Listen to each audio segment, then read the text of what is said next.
Hello class. आज हम बात करने वाले हैं लॉ ऑफ मास एक्शन की।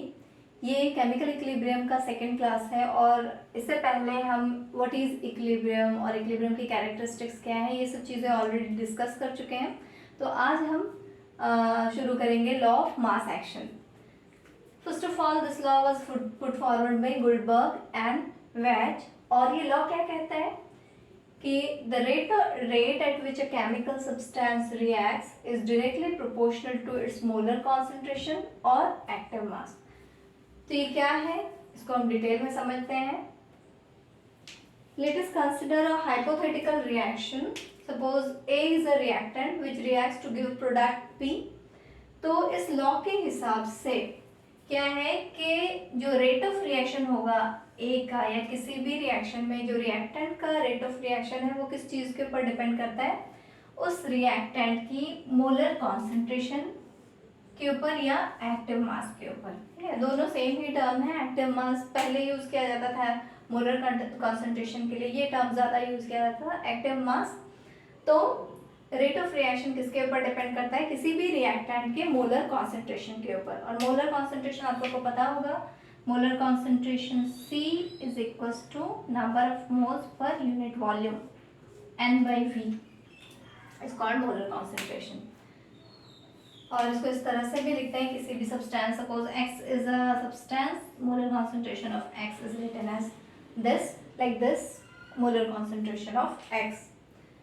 So ये जो रिएक्शन है A, where A gives reacts to give a product P, तो इसके लिए रेट ऑफ रिएक्शन कितना हो जाएगा, rate of reaction directly proportional होगा मोलर कॉन्सेंट्रेशन ऑफ A के साथ। दैट मीन्स A का मोलर कॉन्सेंट्रेशन अगर बढ़ता है तो रिएक्शन रेट भी इंक्रीज करेगा, और अगर A का मोलर कॉन्सेंट्रेशन डिक्रीज करता है तो रेट ऑफ रिएक्शन भी डिक्रीज करेगा। ये हमने प्रीवियस क्लास में भी जब हम इक्विलिब्रियम की बात कर रहे थे तभी हमने पढ़ा था कि इनिशियली क्या होता है, जब मोलर कॉन्सेंट्रेशन ऑफ रिएक्टेंट्स ज़्यादा होते हैं तो रेट ऑफ फॉरवर्ड रिएक्शन वो फास्टर होता है। फिर जैसे जैसे प्रोडक्ट फॉर्म होने लगता है तो बैकवर्ड रिएक्शन स्टार्ट हो जाता है रिवर्सिबल रिएक्शन में। और फिर जैसे जब ज़्यादा प्रोडक्ट फॉर्म हो जाता है तो फिर बैकवर्ड रिएक्शन का जो रेट है वो इंक्रीज करता है। तो सिमिलरली किसी भी रिएक्शन का जो रेट है वो किसके ऊपर डिपेंड करेगा, रेट या स्पीड। ठीक है, वो किसके ऊपर डिपेंड करेगा, कॉन्सेंट्रेशन के ऊपर। जितना ज़्यादा कॉन्सेंट्रेशन होगा रेट ऑफ रिएक्शन भी उतना ही ज़्यादा होगा, और कॉन्सेंट्रेशन अगर डिक्रीज कर जाता है तो रेट ऑफ रिएक्शन भी डिक्रीज कर जाएगा। तो ये तो एक सिंपल सा रिएक्शन था। अब हम थोड़ा इसको कॉम्प्लिकेटेड करते हैं। Suppose we have 2A gives product P, तो उसके लिए रेट कितना हो जाएगा। और एक चीज़ यहाँ पे देख लें पहले, तो rate of reaction is directly proportional to molar concentration of A, और we can say rate is equals to some constant K multiplied by concentration of A। तो यहाँ पे ये जो कांस्टेंट K है ये बहुत इंपॉर्टेंट है। ये K क्या है, इसको रेट कांस्टेंट बोलते हैं और ये टेम्परेचर के ऊपर डिपेंडेंट है। अगर आप 25 डिग्री सेल्सियस ले रहे हो टेम्परेचर, तो रेट का ये जो K का वैल्यू एक फिक्स वैल्यू होगा। अगर हम टेम्परेचर को 35 कर देंगे या 30 कर देंगे तो K का वैल्यू भी चेंज हो जाएगा। तो ये जो K है इसको रेट कांस्टेंट या फिर वेलोसिटी कांस्टेंट या फिर स्पेसिफिक रिएक्शन रेट बोला जाता है, और ये डिपेंड किसके ऊपर करता है, टेम्परेचर डिपेंडेंट कांस्टेंट है। ठीक है, तो अभी अगर हम ऐसा एक रिएक्शन लेते हैं 2A गिव्स प्रोडक्ट P, तो इसके लिए रेट क्या हो जाएगा, rate will be directly proportional to A multiplied by A। 2 times A है, अगर हम 3A ले रहे हैं तो 3A हो जाएगा, 3 times A that means A का क्यूब। तो सिमिलरली अगर मैं एक जनरल रिएक्शन ले रही हूँ जहाँ पे n टाइम्स A रिएक्ट कर रहा है, so this will be n times, और simply here rate will be directly proportional to A to the power n। तो यहाँ पे हम इसको थोड़ा मॉडिफाई भी कर सकते हैं स्टेटमेंट को, कि जो रेट है किसी भी केमिकल सब्सटेंस के रिएक्शन का वो किसके साथ डायरेक्टली प्रोपोर्शनल होगा, to molar concentration of reactant raise to the power its concentration. जो जितना टाइम्स एक रिएक्टेंट दिखता है अपने रिएक्शन में, या फिर हम बोल सकते हैं इसको क्या बोला जाता है, stoichiometric coefficient n। here n is called stoichiometric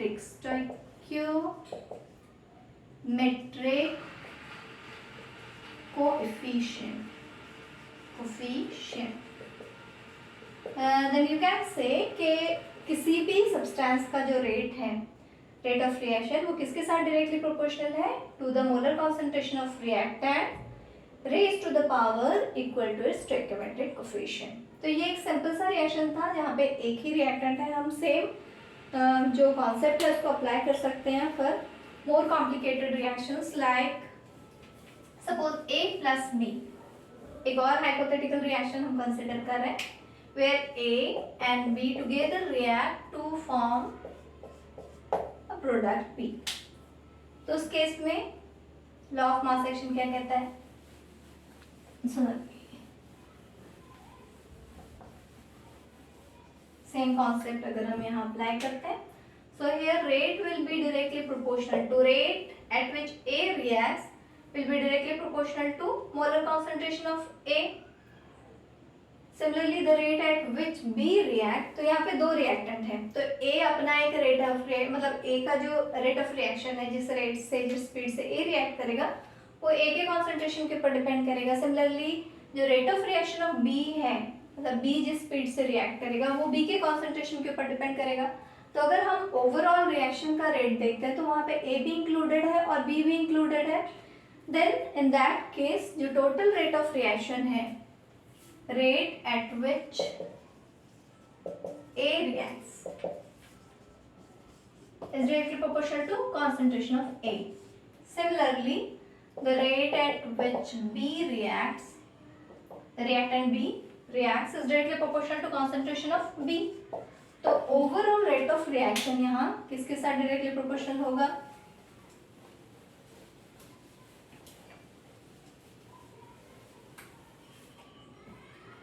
So rate of reaction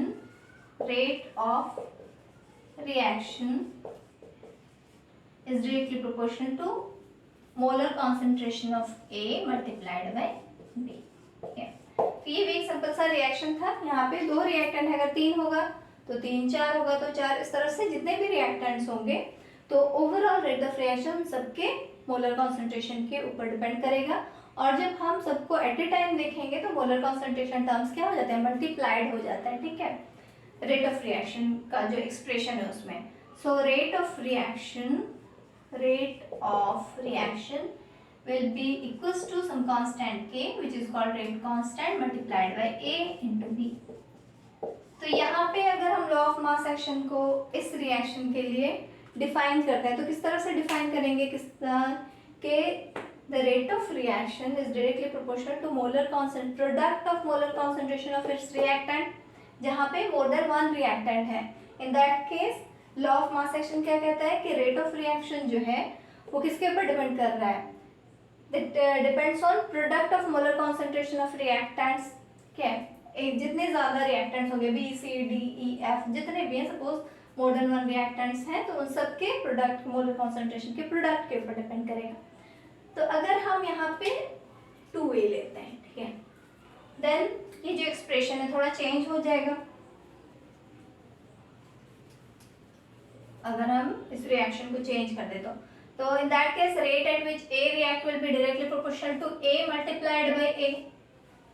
So this will be A square like this। तो एक्सप्रेशन चेंज होके अपना ऐसा हो जाएगा। अगर मैं यहाँ पे 2B या 3B लेती हूँ, दैट केस B का कॉन्सेंट्रेशन क्या जाएगा? B multiplied by B multiplied by B which will be equals to B cube।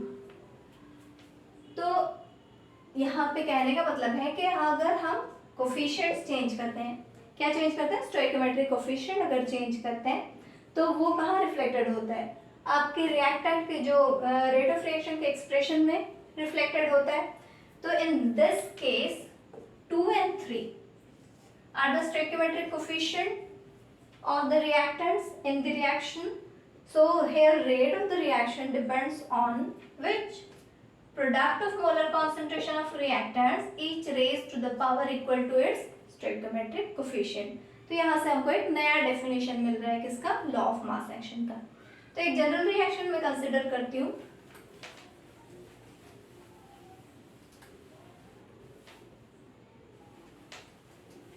Suppose we have a general hypothetical reaction where A reacts with B, जहाँ पे small a हो गया stoichiometric coefficient of A and small b is stoichiometric coefficient of B, gives product B. So in this case, rate at which A reacts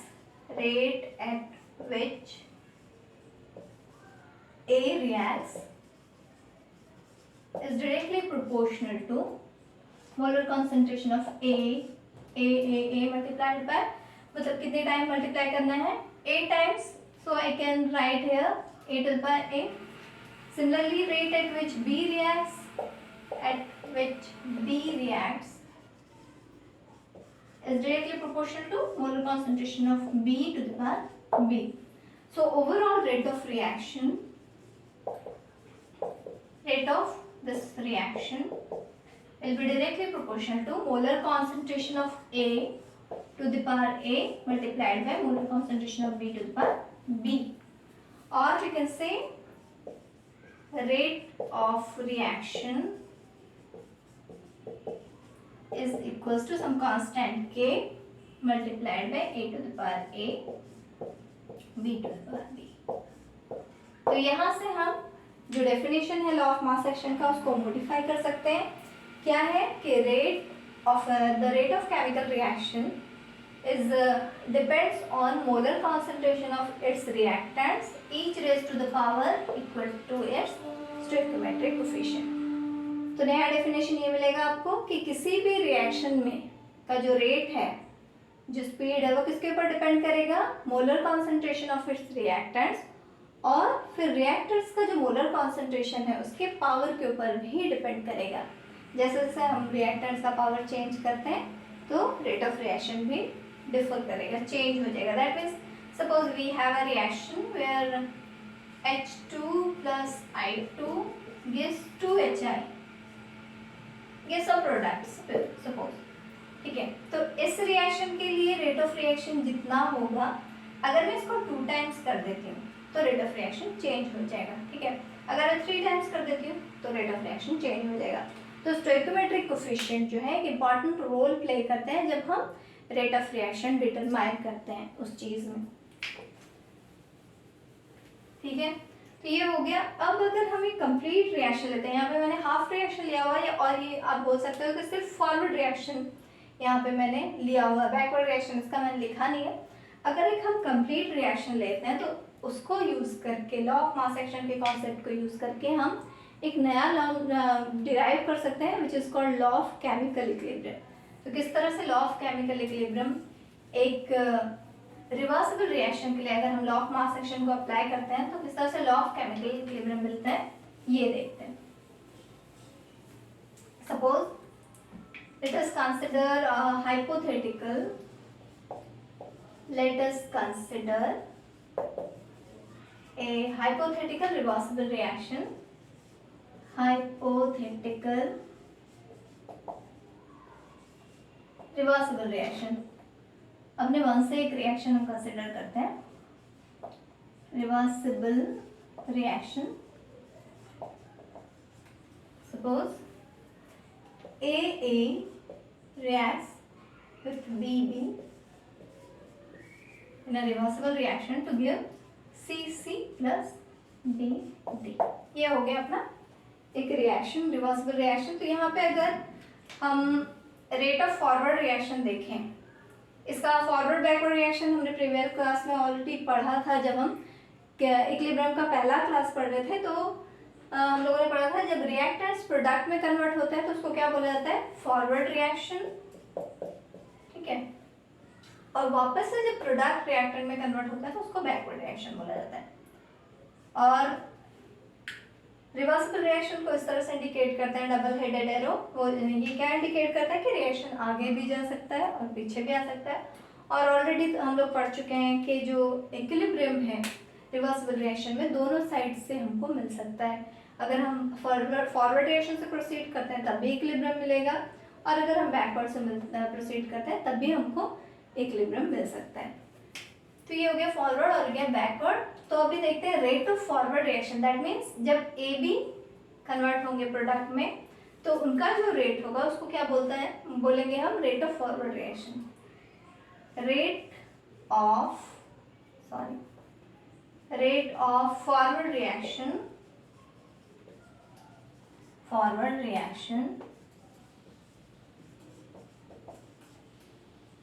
say RF will be equals to rate of forward reaction is directly proportional to molar concentration of A to the power A and B to the power B, और rate of forward reaction को हम RF लेंगे, so this will be equals to some constant Kf. This is called rate constant for forward reaction, which depends on temperature. Similarly, rate of backward reaction will be directly proportional to rate of backward reaction is directly proportional to concentration of C to the power C, concentration of D to the power D, और RB इसको हम लेंगे. RB is equals to some constant KB multiplied by C to the power C, D to the power D. ठीक है, तो ये हो गया लॉ ऑफ मास एक्शन से हमको मिल रहा है ये रेट ऑफ फॉरवर्ड रिएक्शन. इतना यहाँ पे rate of forward reaction will be directly proportional to molar concentration of reactants each raise to the power equal to its stoichiometric coefficient. Similarly rate of backward reaction का भी वही होगा, this will be directly proportional to molar concentration of products each raise to the power equal to its stoichiometric coefficient. तो यहाँ पे R F R B क्या हो गया, rate of forward and rate of backward reaction. R F and R B R rate of forward and backward reaction, forward and backward reactions respectively.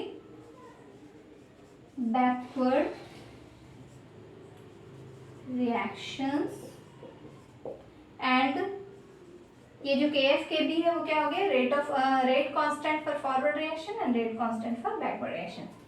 KF is rate constant for forward reaction, temperature dependent constant है. For forward reaction, similarly KB will be rate constant for backward reaction, rate constant for backward reaction. ये हो गए terms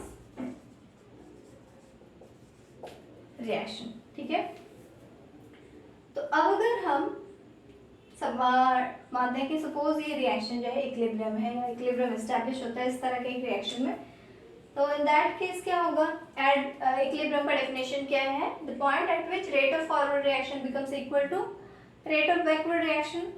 तो अगर हम उस चीज को यहाँ अप्लाई करते हैं then will get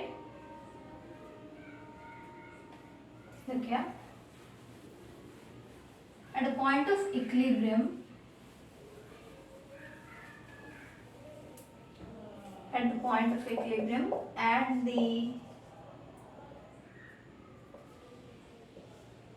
point of equilibrium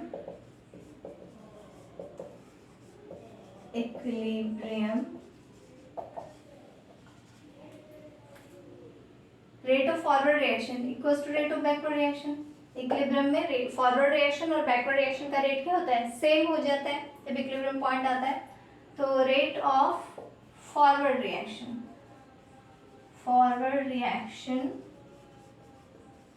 is equals to rate of backward reaction.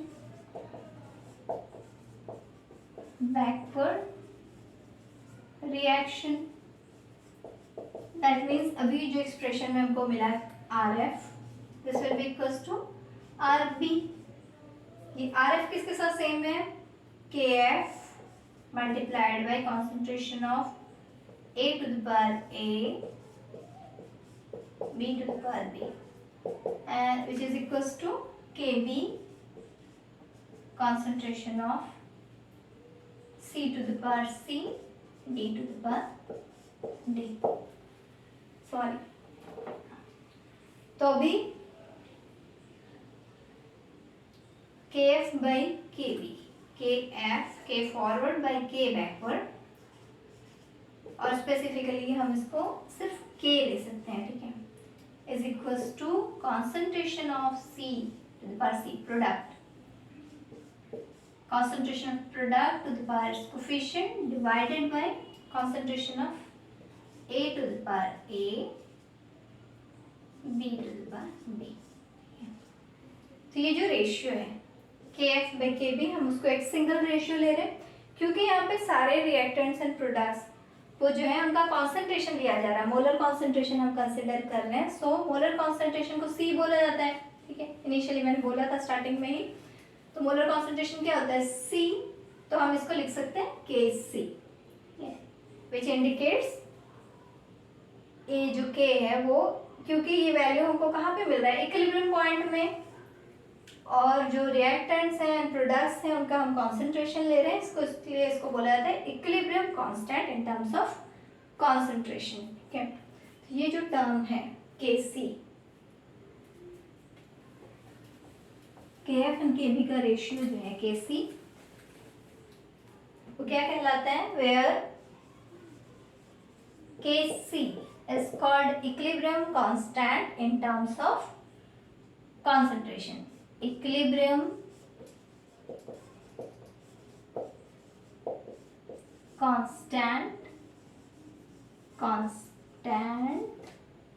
in terms of concentration, in terms of concentration and depends on temperature, और ये भी एक टेम्परेचर, क्योंकि ये दोनों टेम्परेचर पे डिपेंड करते हैं, तो ये रेशियो भी जो है टेम्परेचर डिपेंडेंट टर्म है, ठीक है, and it depends on temperature and depends on temperature,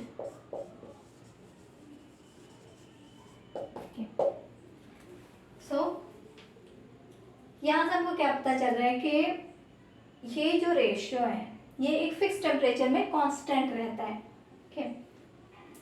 तो हमेशा चाहे आप AB का कॉन्सेंट्रेशन चेंज कर रहे हो, CD का कॉन्सेंट्रेशन चेंज कर रहे हो, लेकिन अगर टेम्परेचर कांस्टेंट है तो इसमें से कोई भी एक कॉन्सेंट्रेशन चेंज करो या कोई दूसरा फैक्टर चेंज करो तो क्या होता है कि ये जो रेशियो है ये खुद को कांस्टेंट रखने को ट्राई करता है at a fix temperature. Any how आप कुछ भी चेंज करके यहाँ पे देख लो, दिस विल रिमेन कांस्टेंट, ठीक है। तो ये एक बहुत इंपॉर्टेंट बात है जो हम आगे लीचे टेलर्स प्रिंसिपल में पढ़ने वाले हैं कि रेशियो जो है वो खुद को कैसे कांस्टेंट रखता है।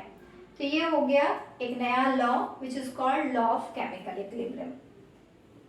तो लॉ ऑफ केमिकल इक्विलिब्रियम क्या कहता है कि ये जो प्रोडक्ट का कॉन्सेंट्रेशन है डिवाइडेड बाय रिएक्टेंट्स का concentration each raise to the power equal to its coefficient, ये हमेशा खुद को कांस्टेंट रखेगा at a definite temperature, at a given temperature, और उस कांस्टेंट को क्या बोला जाता है, इक्विलिब्रियम कांस्टेंट, ठीक है।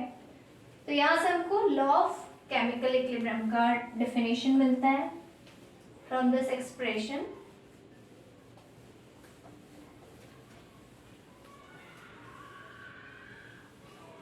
तो ये एक्सप्रेशन क्या कहता है, the ratio of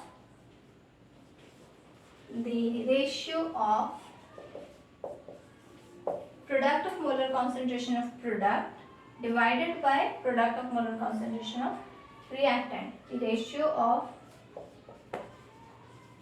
product of molar concentration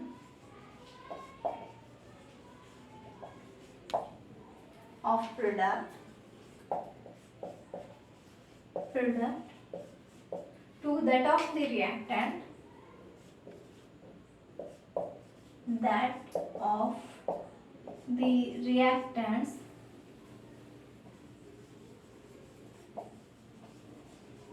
each raised to the power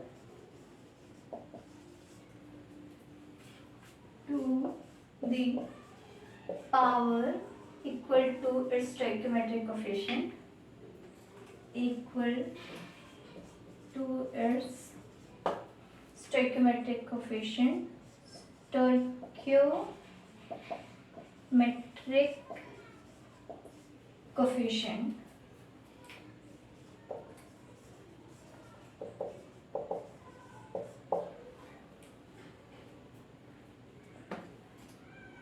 is constant at a definite temperature and is called equilibrium constant.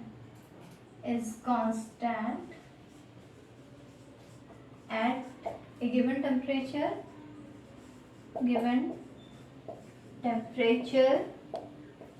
and is called equilibrium constant and is called, this ratio is called equilibrium constant. और ये पूरा जो statement है इसको बोला जाता है law of chemical equilibrium. Equilibrium constant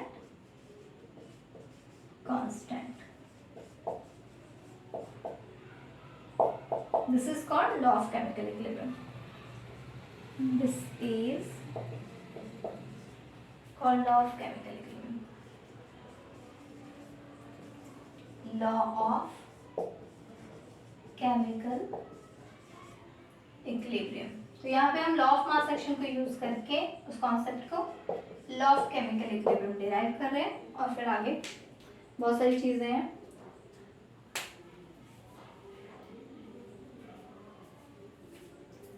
तो यहाँ से ये जो है क्या है कि product of molar concentration of product divided by product of molar concentration of reactant, ये रेशियो एक फिक्स टेम्परेचर में हमेशा कांस्टेंट रहता है and this constant is called equilibrium constant. ठीक है, तो लॉ ऑफ मास एक्शन के हिसाब से product of molar concentration of product divided by product of molar concentration of reactant, each raised to the power equal to its stoichiometric coefficient is always constant at a given temperature. Okay, but अगर हम temperature change करते हैं तो equilibrium constant का value भी change हो जाएगा. That means our equilibrium constant depends on what?